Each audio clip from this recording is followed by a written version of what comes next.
Great. Thank you very much, Moses, and good afternoon, good morning, and the audience, welcome. I'll go straight to answering the question. Sounds like there's an echo. I don't know whether I only I hear it, but I hope it's all right on the other side. Okay, yeah, so I was in the UN system almost exactly 9 years ago when my contract ended. That is 2016, April, at the end of April. So it's now been 9 years, and I feel with those that have lost their contracts, because I know there are quite a number of you that are in this call. But yeah, the feeling I had at the beginning was sort of a professional loss that we cannot deny the fact. But at the same time, kind of excitement in me about what was ahead. It may be a little different, slightly different from the situation that some of you find yourselves in, because this is yours might be more sudden than mine was. Mainly because when I was leaving the United Nations, where I worked for 6.5 years, and before that, I was in the development sector for another maybe 20 years on the space of enterprise development. I knew my contract was going to come to an end, just like many of us have always known. You know, if you have been contracted maybe 2 years, 5 years, 3 years, you knew somehow your contract was coming to an end at some point, but there was always somehow a renewal of contract if you performed well and if you were constantly fundraising, and that's all we used to do. You know, you're implementing the programs, but you're also, on the other hand, fundraising, and so you had back-to-back projects coming on. So when my contract came to an end, we had a promise then that we were going to get renewed funding from the particular development partner or donor that was funding the Women's Economic Empowerment Program I was running. But unfortunately, there was a change of government in the country that they were operating. This is not US this time, it's a different European country. And it's sort of the same thing, and priorities changed and policies changed, and we found ourselves not going to receive the funds anymore. Anyway, stepping back a little bit within that contract, I had always nurtured a dream to get into private sector. I had already started, you know, feeling I needed something more challenging, something possibly more long-term, because I was contract. Those kind of contracts. And so in my mind, there was something running that there was always that uncertainty, you know, contract after contract. So anyway, when it finally happened, it had to be that I get something to put food on the table. And so straight on, I went into what we all do. You jump into consulting and you start looking for consultancy jobs. And there's so many of us that are in the consulting at that time, so not very easy to start off. But utilizing the networks that I had and the expertise and the skills I had, I started applying for consultancy jobs. At the same time, you know, consultancy jobs, for those that have done them, they're not very consistent, and you're not sure you'll get paid soon. You know, you can be doing the job, but you'll be paid some months, sometimes even years later.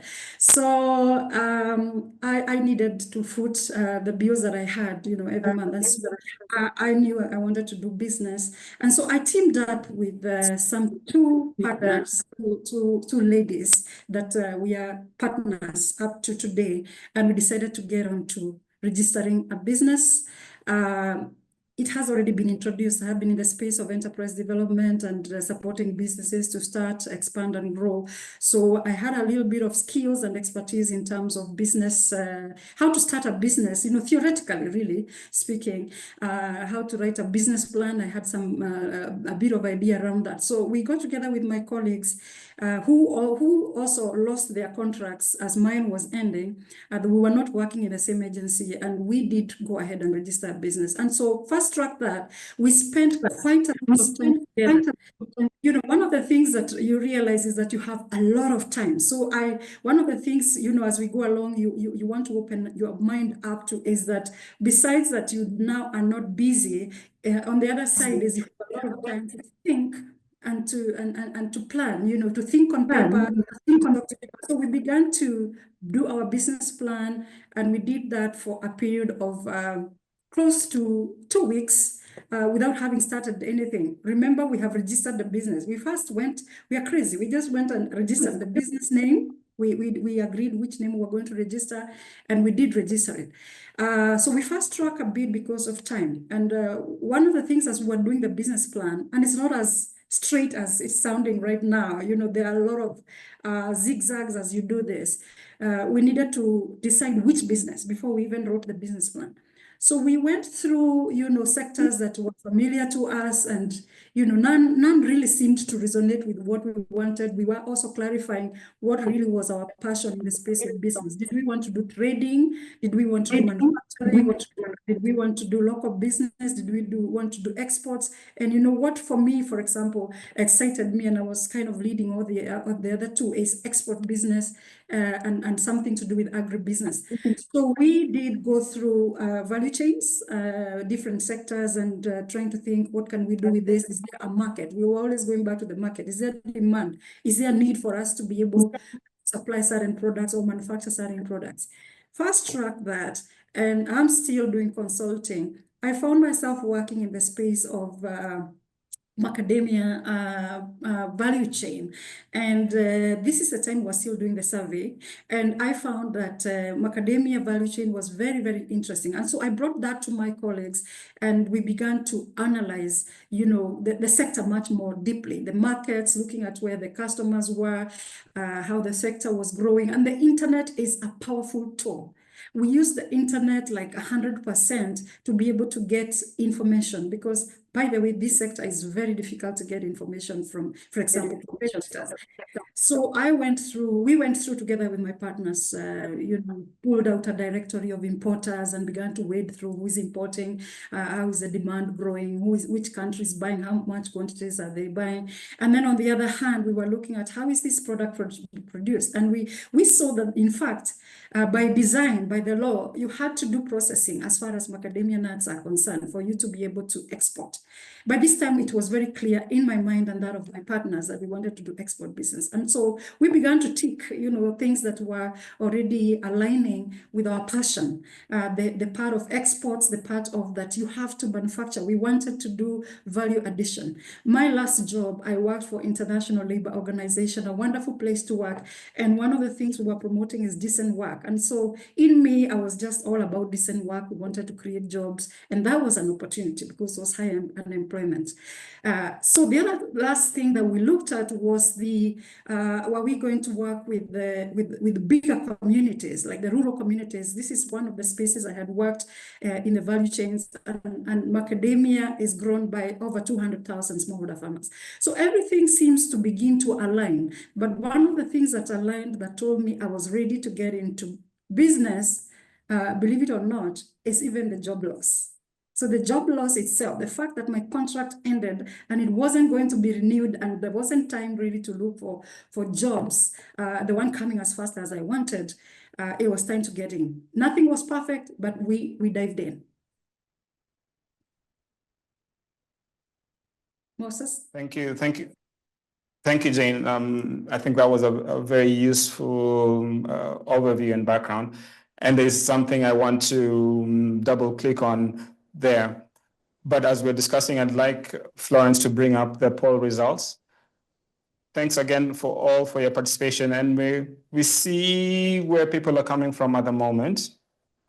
About 34% of our participants are thinking about entrepreneurship to escape unemployment. And then about 2/3 have a problem in mind that they want to solve. And we'll probably open the definitions of what being an entrepreneur means. But looking at the data under number 2, Jane, I wonder, maybe as you also close for us and a transition to Paul, the process of engaging and speaking with your colleagues, these are 2 other friends. It has happened to me. I'm sure it has happened to many others on the call. People have been huddling, asking each other, what's your experience with dairy goods? What's your experience with such and such a sector? Would you mind joining us in our consultancy outfit? Maybe take us through that coordination and discussion process with friends. Were you all equally pulling your weight doing the research? Was someone leading a bit more? Were you all, coming from the same backgrounds in enterprise growth and development? Just managing that network and discussion process. Yes, indeed. We had things in common. I found it was easier to work with people that I had some number of things in common. We had worked together with these two ladies. We are three partners for a number of years, about maybe 3-4 years. And we had spent a lot of time together, and we had developed professional bonds. We had learned a lot of the character of each other. Partnerships can be very, very complicated if you are not aligned in terms of your values, in terms of your belief, in terms of the energy that you bring into the business. Not necessarily resources, but alignment, especially in terms of values and how you want to run the business you're getting into. So I found these two ladies, we were very, very aligned in terms of values. Well, interestingly enough, we came from similar backgrounds. We worked in development, but I'm not saying that partners have to work from the same. In fact, some people advocate that you need to have complementary skills, but for us, it has really worked that in terms of alignment of thought, in terms of that, we had professional friendship also. Friendship is important, but we acted quite professionally as we started this business. It was very clear to us we wanted to start from a formal place. Formal doesn't mean big. Formal means that you want to start being compliant, with various aspects of the business sector that you want to engage in, and also for the type of business that we wanted to run. So those are the conversations we had. I had lots of friends, as you can imagine, but I wasn't looking for social friends. I was looking for professional friends. And so, when we got to sharing about how to put together the business plan, we had sort of similar thinking, and everybody was ready to learn. Some of the mindset shifts that we had to shift from is being an expert. When you're working in this, for example, the United Nations and these agencies that are called expert agencies, you carry that hat, or that hat of an expert, and the titles of an expert, like that. So we had to pull those down, and take the role of learners. We have been learning, and entrepreneurship is about learning. You never get there. You are learning every day. And so apart from the two partners, we had to look for many, many other mentors.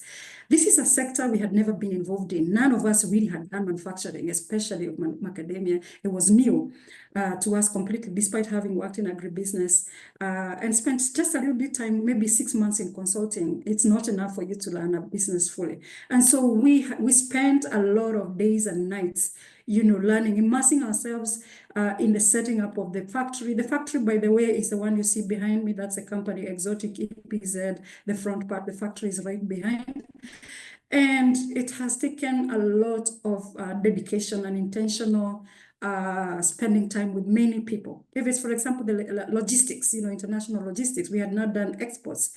We had to look for somebody who was willing. You have to get someone who's willing to give you a lot of knowledge. They were not charging us anything. By the way, not every mentor will charge.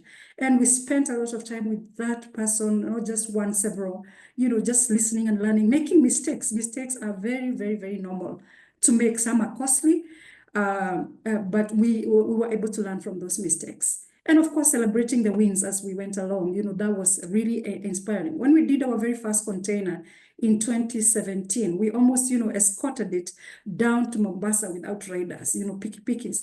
It was such a celebratory moment. We had a great party, actually, to celebrate one container. So we have celebrated many, many wins along the way.